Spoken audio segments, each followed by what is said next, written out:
अस्सलाम वालेकुम, मैं हूं शाहजेब खानजादा। कल पाकिस्तान में तब्दीलियों का दिन होगा। लेफ्टिनेंट जनरल फैज हमीद कल DGISI के ओहदे से ट्रांसफर के बाद पेशावर के कोर कमांडर बन जाएंगे और उसके एक दिन बाद लेफ्टिनेंट जनरल नदीम अंजुम बतौर DGISI अपना चार्ज संभाल लेंगे। जबकि आज DGISI lieutenant general Faiz Hamid ने वज़ीर आज़म इमरान खान से अलविदाई मुलाकात भी की है। अलविदाई मुलाकात में वज़ीर आज़म इमरान खान ने DGISI की खिदमत को सराहा और मुस्तकबिल के लिए नए ख्वाहिशात का इजहार किया।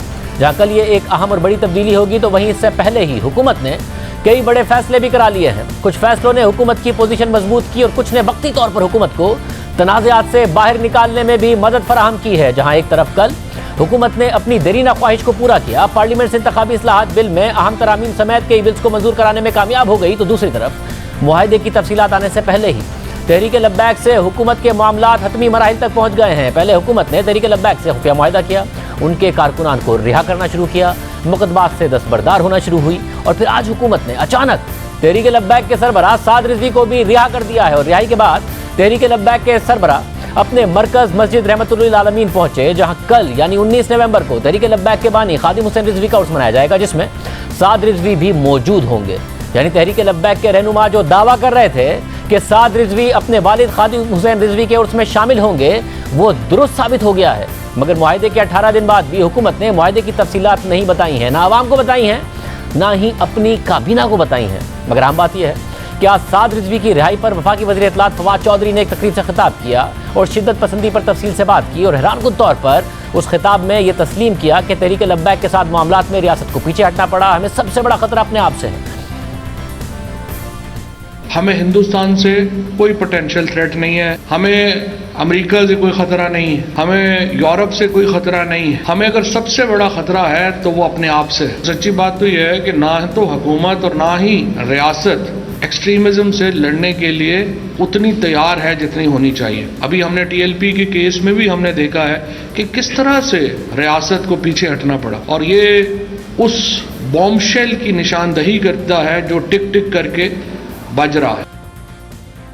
लॉ एंड ऑर्डर के हवाले से कुछ दिन पहले तक तहरीक लब्बैक हुकूमत के लिए मसला बनी हुई थी। इससे पहले सिविल और मिलिट्री ताल्लुकात में तनाव की खबरें सामने आ रही थी और फिर हाल ही में गवर्नेंस से मुतालिक इत्तेहादी हुकूमत को आंखें दिखा रहे थे, मुख्तलिफ बिल्स से मुतालिक साथ देने से इनकार कर रहे थे। मगर इन तमाम मामलात पर हुकूमत ने वक्ती तौर पर काबू हासिल कर लिया है।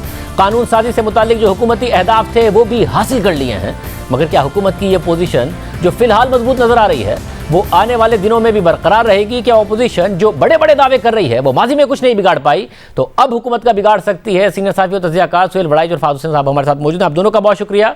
सुहेल वड़ाई साहब, जो लेजिस्लेशन वज़ीर आज़म चाहते थे वो भी हो गई। 20 तारीख तक चाहते थे कि DGISI वही रहें, वो भी उनकी ही चली। साद रिजवी साहब भी आज रिहा हो गए। तहरीक लब्बैक के साथ भी मामलात हुकूमत के तय हो गए और वो भी वापस चली गई। सियासी तौर पर हर लिहाज से हुकूमत मजबूत हो गई है, कोई खतरा नहीं है या कोई खतरात हैं? अब देखिए, पाकिस्तान के एतबार से तो बड़ी मादी फतह हासिल हुई है, बड़ी मटीरियलिस्टिक विक्ट्री जो है वो इमरान खान को जॉइंट सेशन ऑफ पार्लियामेंट से भी मिली है और दूसरी जो दो बातें भी कही हैं आपने उनसे। लेकिन देखना ये होता है कि क्या सिर्फ मादी फतह पाकिस्तान में आपको आगे ले जा सकती है? हमने देखा कि नवाज़ शरीफ साहब ने भी इसी तरह joint session of the parliament में अपनी प्रेसिडेंट रहने की पार्टी का करवा ली थी करारदाद मंजूर, लेकिन आपने देखा कि वो कोर्ट्स में उड़ गया। तो बुनिया पाकिस्तान के अंदर इखलाकी हैसियत जो है या दुनिया भर में भी उसकी बड़ी अहमियत होती है। तो ये जो कल लेजिस्लेशन हुई है इसकी इखलाकी हैसियत बड़ी कमज़ोर है और क्योंकि अपोजिशन सारी जो है वो इसके ख़िलाफ़ है, उसको बुलडोज़ करके अपोजिशन को ये किया गया है। और अगर कंसेंसस से किया जाता तो इसकी लेजिस्लेशन की अहमियत देर पा होती, अगले इलेक्शन तक चलती, बल्कि उससे अगले इलेक्शन तक चलती। अब अगला इलेक्शन भी कंट्रोवर्शियल हुआ और ज़ाहिर है ये लेजिस्लेशन भी कंट्रोवर्शियल हुई।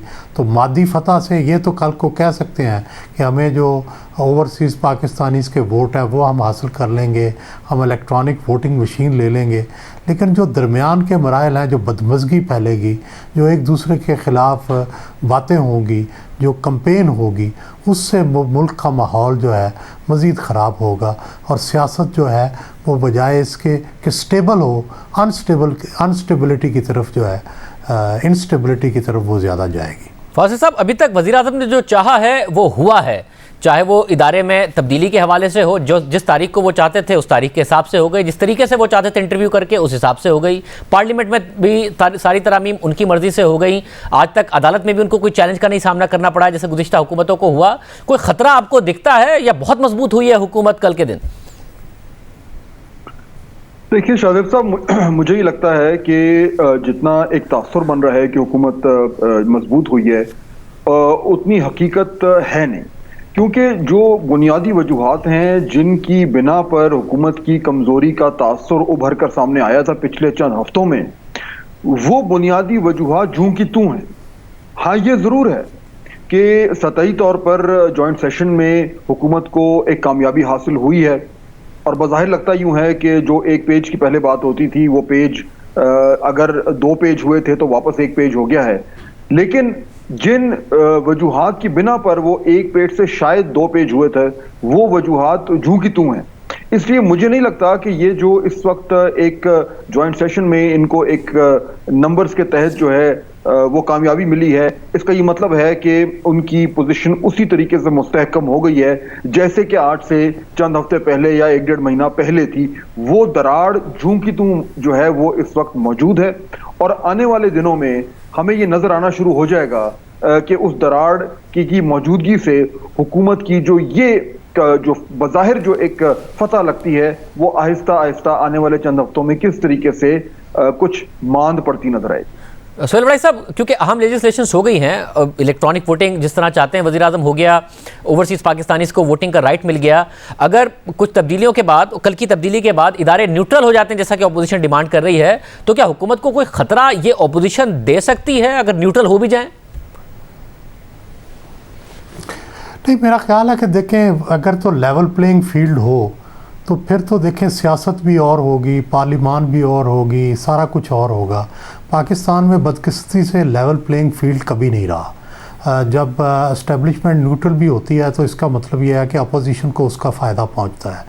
तो अब भी अगर आप फ़र्ज़ करें कल को जो एस्टेब्लिशमेंट है वो न्यूट्रल होती है, तो इसका मतलब ये होगा कि उसकी सपोर्ट जो है वो फिर अपोजिशन के साथ है, और फिर हुकूमत को ख़तरात जो है वो लाहक होने शुरू हो जाएंगे। यही हम माजी में देखते रहे हैं और मुस्तकबिल भी ऐसा ही नज़र आता है। फौजन साहब, एक न्यूट्रल इदारे हुकूमत को ख़तरे में डालेंगे या अब हुकूमत को ख़तरा नहीं है? 1.5-2 साल रह गए, इत्तेहादी इन्होंने किसी भी तरीके से मना के लेजिस्लेशन कर ली है।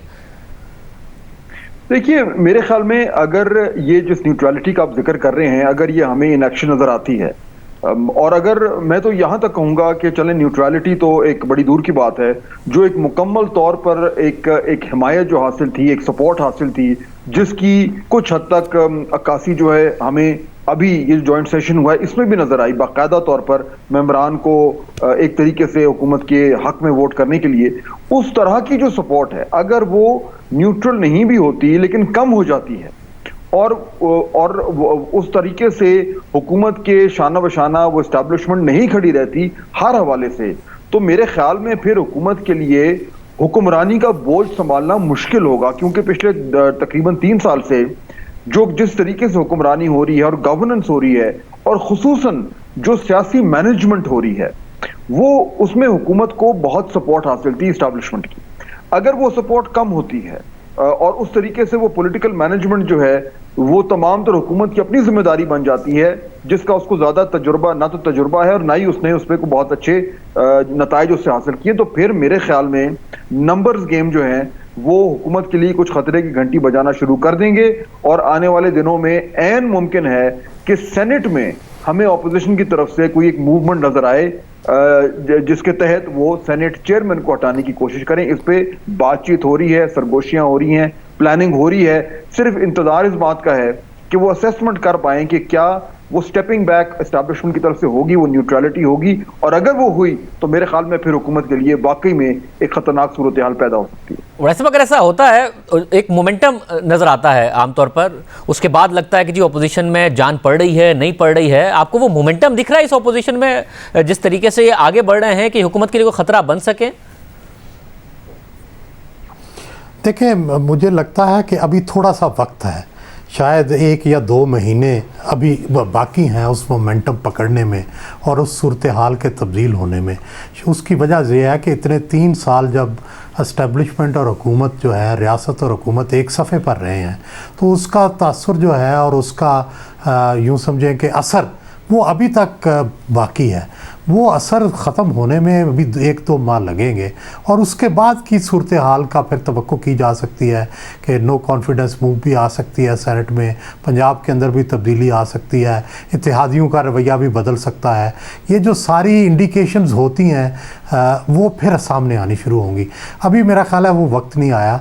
लेकिन दूसरी तरफ ये भी होता है कि ये जितने ताकतवर इमरान खान मादी तौर पर हुए हैं पार्लियामेंट के ज़रिए, लेजिस्लेशन के ज़रिए, ये भी एक ख़तरे की घंटी होती है, क्योंकि इससे उतनी नफ़रत बढ़ती है, इससे उतनी अपोजिशन का जज्बा बढ़ता है कि हमने अगला इलेक्शन भी अब मसदूद नज़र आ रहा है अपोजिशन को। अगर इसी तरह इलेक्शन होता है तो देखें 90 लाख ओवरसीज़ पाकिस्तानीज़ के वोट आ गए, इलेक्ट्रॉनिक वोटिंग मशीन आ गई, तो अपोजिशन कहाँ जाएगी? अपोजिशन के लिए तो और मुश्किलात बढ़ जाएंगी। तो यूँ समझिए कि वो अगले इलेक्शन से भी हाथ धोते नज़र आएंगे अगर उन्होंने अब कुछ नहीं किया तो। फाउज़न साहब, आपका क्या तज़िया है अपोजिशन में वो जान या मोमेंटम जो आगे जाके हुकूमत के लिए ख़तरा बने? देखिए शाहजेब साहब, मैं सुहेल वड़ाइच साहब की बात को थोड़ा सा आगे बढ़ाता हूं। मैं इनसे इत्तेफाक करता हूं। 2 बुनियादी इसके जो पहलू हैं वो मेरे ख्याल में उभर कर सामने आ रहे हैं। पहला तो ये बात बिल्कुल दुरुस्त है कि अगर हुकूमत के लिए की पोजीशन जो है वो मजीद कमजोर होनी है तो उसमें कुछ वक्त लगेगा। ये चंद हफ्ते भी हो सकते हैं, चंद महीने भी हो सकते हैं, क्योंकि ये जो सपोर्ट है एस्टैब्लिशमेंट की, ये कोई स्विच तो नहीं है कि उसको एकदम आपने ऑफ कर दिया और ऑन कर दिया, तो इसमें वक्त लगेगा। लेकिन उसके जो कुछ हद तक हमें इंडिकेशंस हैं वो आने शुरू हो जाएंगे आने वाले चंद हफ्तों में। और अपोजिशन भी इसी बात का इंतजार कर रही है कि उसके पास कुछ एविडेंस आए कि हुकूमत की एस्टैब्लिशमेंट की स्टेपिंग बैक हो रही है, लेकिन इसमें वक्त लगेगा। ये बात बिल्कुल दुरुस्त है। दूसरा, देखिए, ये बात भी बिल्कुल ठीक है कि अब हुकूमत के लिए फतह तो जरूर हुई है, लेकिन जिस तरीके से ये जो कल जो बिल पास किए गए हैं और जो कवानीन बनाए गए, खासतौर पर ईवीएम्स और ओवरसीज पाकिस्तानीज का मामला, इसमें अगर अपोजिशन जो है वो इसको एक तरीके से मान जाती है सिर्फ थोड़ा सा एहतजाज करके, तो उसको भी मालूम है कि मामला जो हैं उसके लिए बड़े खतरनाक हो जाएंगे। पाकिस्तानी जमहूरियत का ये जो फेज है, मुझे तो शाहजेब साहब इससे थोड़ा सा ये एक यानी कि हल्की तशवीश हो रही है कि अब दोनों तरफ से पोजीशंस, एक्सट्रीम पोजीशंस ले ली गई हैं।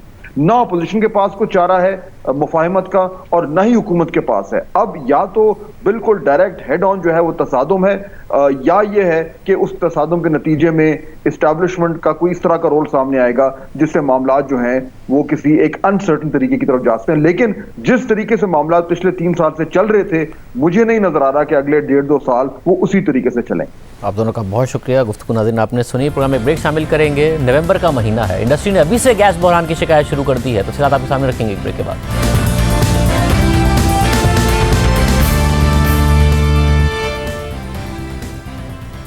वही हो रहा है जिस खदशे का इजहार हम बार बार इस प्रोग्राम में करते रहे हैं। ये बताते रहे हैं कि वजारत तवानाई की नाअहली की वजह से इस साल भी गर्मियों के बाद सर्दियों में भी गैस का बहरान आएगा, और वही हो रहा है।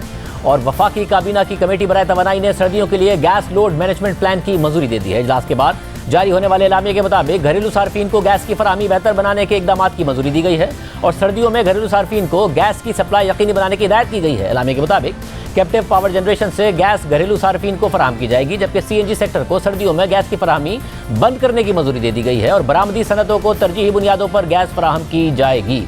हुकूमत दावा कर रही है कि घरेलू सार्फिन और एक्सपोर्ट इंडस्ट्री को गैस की फराहमी मुतासिर नहीं होने दी जाएगी, मगर हम आपको इस खदशे से आगाह कर दें कि सर्दियों में ना घरेलू सार्फिन को पूरी तरह गैस मिलेगी और ना ही इंडस्ट्री को।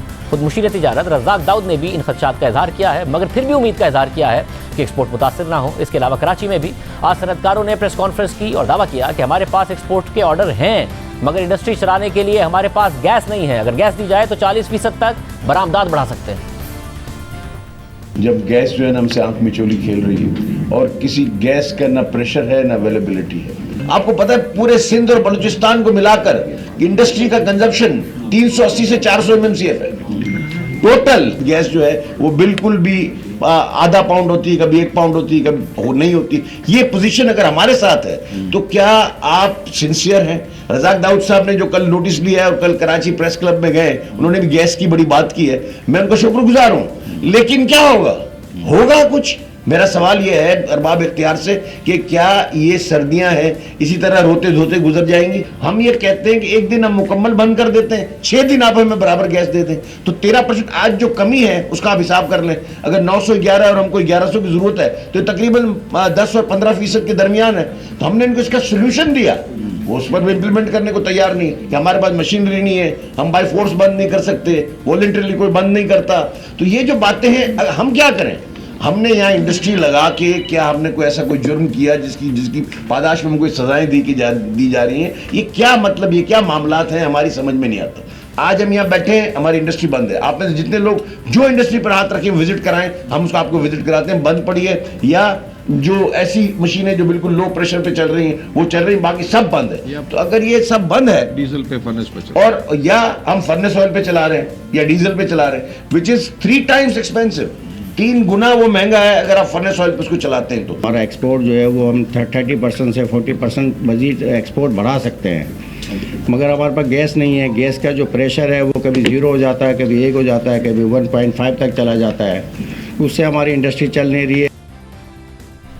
हम मुसलसल इसी खदशे का इजहार कर रहे थे कि हुकूमत की तैयारी नहीं है, गैस का बहरान मजीद संगीन हो जाएगा और गुज़िश्ता सर्दियों से ज़्यादा संगीन बहरान आएगा। मगर वजारत तवन्नाई वही सब कुछ करती रही जो हर बार हमारी तरफ से निशानदही के बाद 3 साल से करती आई है।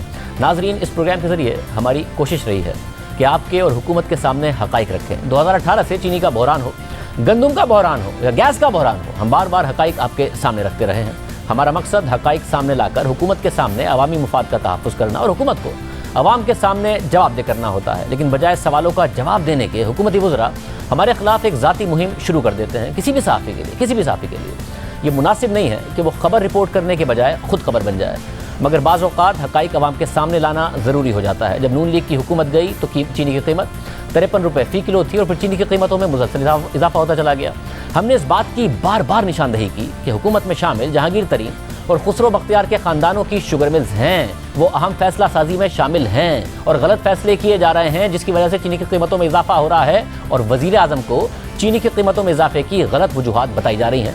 तो उल्टा हुकूमती प्लेटफॉर्म्स इस्तेमाल करके हमारे खिलाफ प्रेस कॉन्फ्रेंसेस की गई, हमें लीगल नोटिस भिजवाए गए। हुकूमती जमात के तर्जुमानों ने उल्टा हमारे खिलाफ प्रोपेगेंडा किया और बाद में आपने देखा कि तहरीक इंसाफ के 3 सालों में 265 अरब रुपए का इजाफी मुनाफा शुगर मिल मालिकान कमाने में कामयाब हो गए। चीनी की कीमत बढ़ती चली गई और खुद हुकूमती रिपोर्ट्स ने गलतियां तस्लीम की। फिर हमने गंदम के बहरान पर बार बार हुकूमत की तवज्जो दिलाई, मगर हुकूमत हम पर ही हमले शुरू कर देती थी और फिर अवाम की जेब से 225 अरब रुपए इजाफी गंदम माफिया और मिडिलमैन ले गए और फिर खुद हुकूमती रिपोर्ट्स ने हक़ाइक़ अवाम के सामने रखे।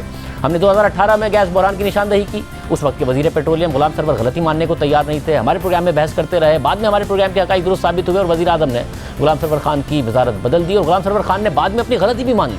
हमने गुज़िश्ता बरस फिर गैस के बहरान का बताया, हुकूमती तर्जुमान फिर हम पर हमलावर हो गए और बाद में ऑडिटर जनरल की रिपोर्ट ने हमारे प्रोग्राम में रखे गए हक़ाइक़ दुरुस्त साबित कर दिए और बताया कि इंतज़ामिया ने मुल्क में सर्दियों में गैस की डिमांड बढ़ने की तारीखी रुझान को मद्देनज़र नहीं रखा और साथ साथ बैन अल-अक़वामी मार्केट में LNG की कीमतों में इजाफे के रुझान पर नज़र रखने में भी नाकाम हुई।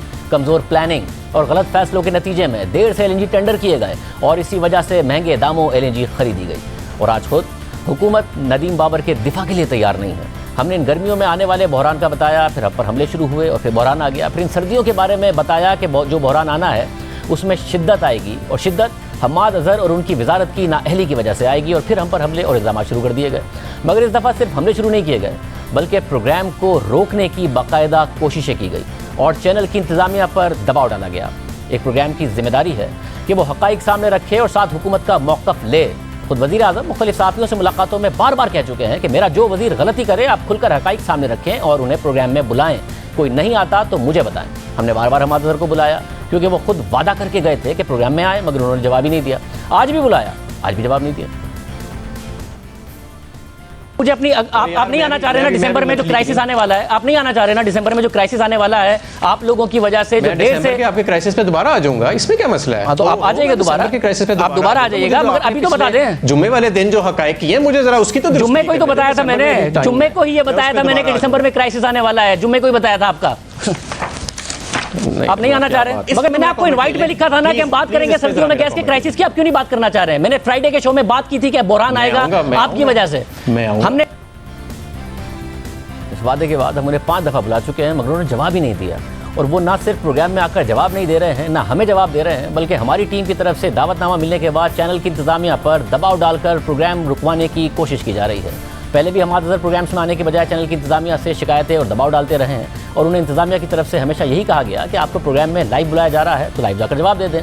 कभी इंतजामिया पर दबाव डाला जाता है, और जब इंतजामिया की तरफ से उन्हें बता दिया जाता है कि हम अपने टीवी एंकर्स को इस बात पर मजबूर नहीं कर सकते कि वो मेरिट पर सवाल ना करें, और फिर ये वक्त आ गया कि बाकायदा सोशल मीडिया पर प्रोग्राम रोकने की बात की गई। यानी हमाद अजहर प्रोग्राम में आने का वादा करके गए, फिर इंतजामिया पर प्रोग्राम रोकने का दबाव, फिर खुलकर ट्विटर पर प्रोग्राम रोकने का ट्वीट। ये फाशिस्ट रवैया नहीं है तो क्या है? वो चाहते हैं कि उनके कहे हुए वक्त पर, उनकी कही हुई जगह, उनके बताए हुए लोगों और उनके बताए गए तरीक़ाकार के तहत प्रोग्राम किया जाए, वरना जियो की इंतजामिया हमें प्रोग्राम करने से रोके। ये वो फाशिस्ट रवैया है जिसका हमें सामना है। हमारा किसी वज़ीर या मुशीर से कोई ज़ाती मसला नहीं है, मामला अवामी मुफाद का है। यह हकीकत है कि मुल्क में गैस की किल्लत है और मुसलसल चौथा साल है।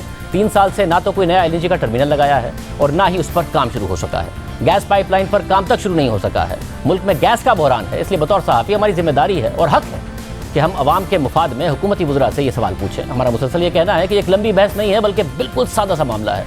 वज़ीर आज़म हमाद अज़हर से ये 5 सवाल पूछें, हक़ाइक़ खुद उनके सामने आ जाएंगे। पहला सवाल, क्या नेपरा ने अपनी स्टेट ऑफ इंडस्ट्री रिपोर्ट 2021 के सफ़ा नंबर 4 और सफ़ा नंबर 19 पर यह एतराज़ नहीं किया कि RLNG प्लांट्स पूरी कैपेसिटी पर इस्तेमाल नहीं हुए और फर्नेस ऑयल से महंगी बिजली पैदा की गई? दूसरा सवाल, क्या यह हकीकत नहीं है कि पहले से मौजूद LNG टर्मिनल्स को उनकी पूरी सलाहियत के मुताबिक इस्तेमाल नहीं किया गया? सर्दियों के चंद माह में हुकूमत 14 कार्गोज का इस्तेमाल कर सकती थी, मगर ऐसा नहीं किया गया। तीसरा सवाल, वज़ीर आज़म हमाद अज़हर से पूछें कि क्या यह हकीकत नहीं है कि रवां साल भी सर्दियों के लिए LNG के टेंडर करने में ताख़ीर की गई, जिसकी वजह से 6 से 8 डॉलर्स में मिलने वाली LNG $30 तक में खरीदनी पड़ी? क्या गुज़िश्ता बरस के तजर्बे को मद्देनज़र रखते हुए मुख्तलिफ ममालिक ने मार्च में सर्दियों के लिए LNG की खरीदारी नहीं शुरू कर दी थी? क्या पाकिस्तान को सर्दियों के लिए अपनी डिमांड पहले से ज़्यादा नहीं पता थी? चौथा सवाल, 3 साल से ज़ायद हो गए हैं, हुकूमती वज़रा के तमाम तर दावों के बावजूद रूस के साथ गैस पाइपलाइन मंसूबे पर अब तक काम क्यों शुरू नहीं हो सका? पाँचवा सवाल, वज़ीर आज़म हमाद अज़हर से पूछें कि क्या यह हकीकत नहीं है कि 2019 से मुसलसल दावों के बावजूद हुकूमत अब तक कोई एक नया LNG टर्मिनल नहीं लगा सकी है, यहाँ तक के काम तक नहीं शुरू करा सकी है?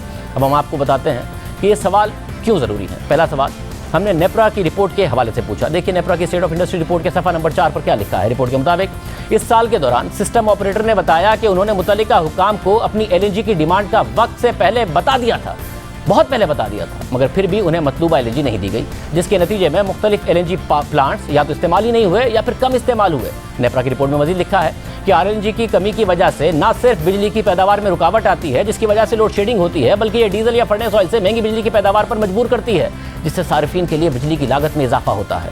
इसके अलावा सफ़ा नंबर 4 पर भी नेपरा की रिपोर्ट कहती है कि साल 2021 में LNG के सबसे एफिशिएंट प्लांट्स और दीगर प्लांट्स को पूरी तरह इस्तेमाल ही नहीं किया गया। इन पावर प्लांट्स को पूरी तरह इस्तेमाल न करने की वजह से उनकी एफिशिएंसी में कमी आती है और उनसे बनने वाली बिजली की कीमत में भी इजाफा हो जाता है। इसके साथ साथ इन प्लांट्स की फी यूनिट कैपेसिटी पेमेंट भी बढ़ जाती है। सस्ते और एफिशिएंट प्लांट्स को इस्तेमाल ना करना ही आवाम के लिए बिजली की कीमतों में इजाफे की एक बड़ी वजह है, इसलिए सवाल बहुत अहम है। इस तरह हमने दूसरा सवाल LNG टर्मिनल की कैपेसिटी के हवाले से उठाया। इस हवाले से हक़ाइक़ देखिए, हमारा का दावा है कि हम टर्मिनल पर सिर्फ 12 LNG कार्गोज ला सकते हैं। 10 ला रहे हैं तो कोई बड़ा फ़र्क नहीं है, जबकि खुद नदीम बाबर कह चुके हैं कि 14 कार्गोज ला सकते हैं। और पाकिस्तान में कुदरती गैस कम होने और कोई नया LNG टर्मिनल या गैस पाइपलाइन ना बिछने के बाद 4 कार्गोज का मतलब है 400 MMCFD गैस। कराची की इंडस्ट्री का कहना है कि सिंध और बलूचिस्तान की डिमांड इस गैस से पूरी हो सकती है। ये बहुत बड़ा फ़र्क है, यानी इस वक्त जो LNG आ रही है उससे 40% ज़्यादा LNG आ सकती थी। सोचिए इंडस्ट्री को कितनी मदद मिलती है। हमने प्रोग्राम में बताया कि हुकूमत ने 14 LNG कार्गोज लाने की कोशिश की, मगर दिसंबर में 4 कार्गोज के सप्लायर नहीं आए, इसलिए अब खुद हमाद अज़हर के दावे के मुताबिक 10 कार्गोज आएंगे। स्पॉट पर 4 कार्गोज का टेंडर मिल जाता तो 14 कार्गोज आते, अब 10 आएंगे। तो हमाद अज़हर ने इसका प्रोग्राम में आने के बजाय ट्विटर पर जवाब दिया कि एंकर ने सफ़ेद झूठ बोल दिया कि हुकूमत 14 कार्गोज लेना चाहती थी। अब ये दिलचस्प बात है और मज़ीद नाअहली जाहिर करती है, क्योंकि क्या हमाद अज़हर ये कह रहे हैं कि इतने शदीद बहरान में और कुदरती गैस मजीद कम होने के बाद भी हुकूमत 14 कार्गोज ला सकती थी मगर लाने का इरादा नहीं रखती थी। ये एक और बड़ा स्कैंडल और बड़ी नाअहली है क्योंकि गुज़िश्ता साल ही नदीम बाबर ने बताया था कि 14 कार्गोज ला सकते हैं क्योंकि सिंध हुकूमत ने 17 किलोमीटर की गैस पाइपलाइन बिछा दी।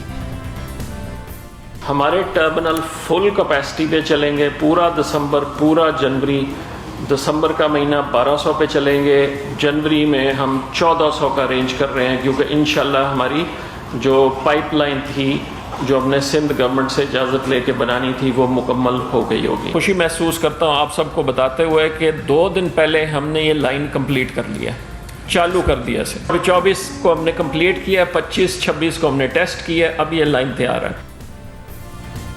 वाज़े तौर पर कहा कि पहले 12 कार्गो आते थे, अब 14 कार्गो आएंगे क्योंकि सिंध हुकूमत ने इजाज़त दे दी है। उसके बाद हमने पाइपलाइन बना ली है। इससे पहले देखिए कि गैस की कमी की जिम्मेदारी सिंध हुकूमत पर डालते थे कि गैस पाइपलाइन नहीं बनी।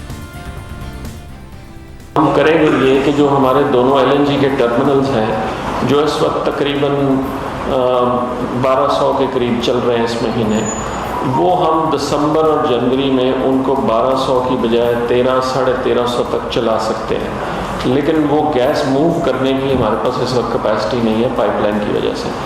सो अगर सिंध गवर्नमेंट हमें ये राहदारी दे दे अगले चंद दिन में तो इंशाल्लाह हम दिन रात काम करवा के दिसंबर के वस्त तक इस पोजीशन में आ जाएंगे कि ये जो शॉर्टेज सिंध में आ रही है, कराची में आ रही है, दिसंबर जनवरी में जो 400 तक चली जाएगी उसको हम कदरे बेहतरी ला सकते हैं। 17 किलोमीटर है वो हमें जल्द से जल्द बनाना पड़ेगा बशर्ते कि गवर्नमेंट ऑफ सिंध हमें राइट ऑफ वे दे दे।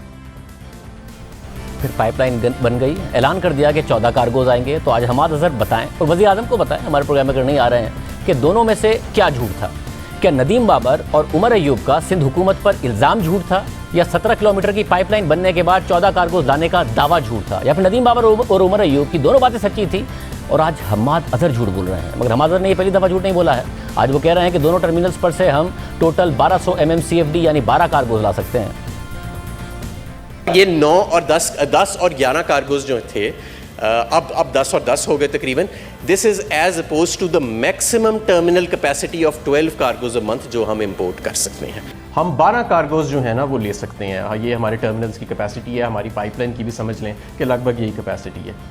तो हमने 11 नवंबर में उसकी हमने प्रोक्योरमेंट की और 10 की हमने दिसंबर में कर ली, यानी हमने 80 से 90% अपनी डिमांड के मुताबिक LNG ले ली।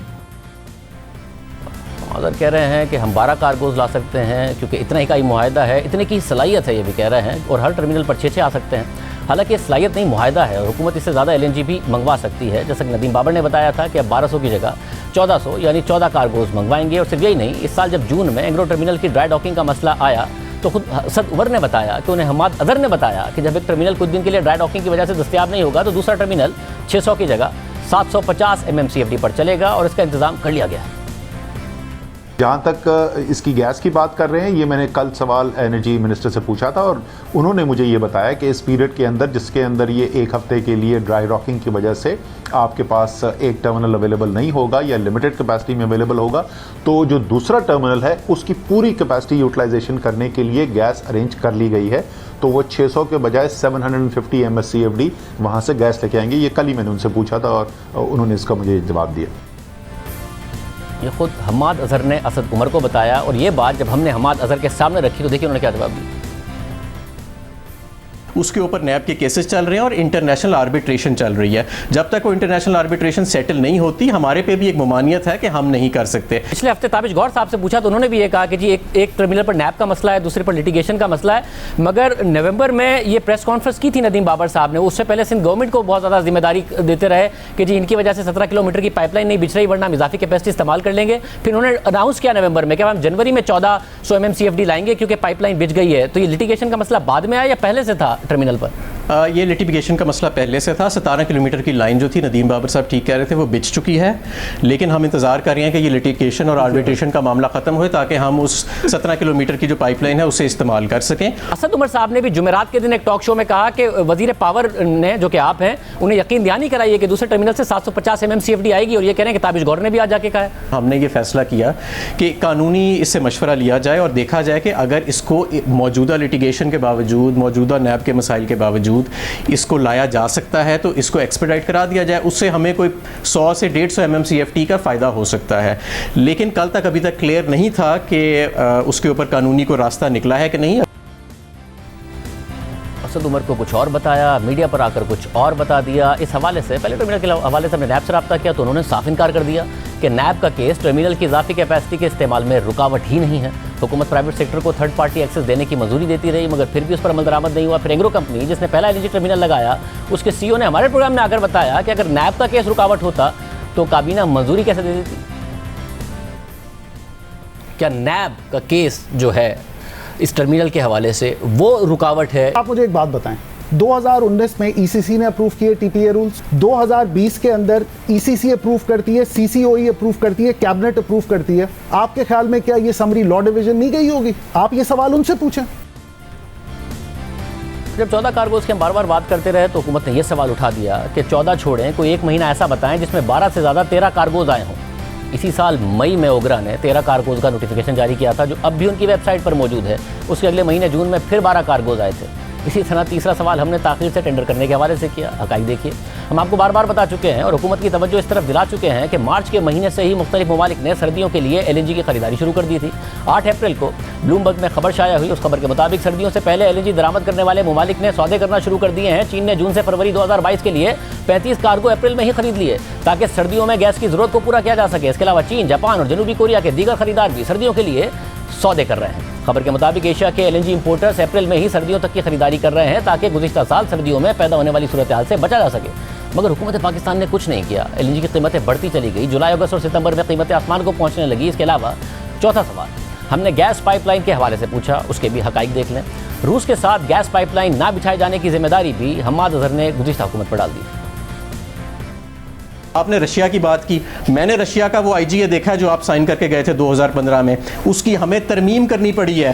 पिछले महीने मॉस्को में तरमीमी इंटर गवर्नमेंटल अग्रीमेंट साइन हुआ है क्योंकि आपने जो पिछला अग्रीमेंट साइन किया था उसके अंदर ना कोई स्ट्रक्चर था, ना कोई खाका था, ना रशियंस को पता था कि आप क्या बात कर रहे हैं, ना पेट्रोलियम डिवीजन को पता था कि क्या बात कर रहे हैं।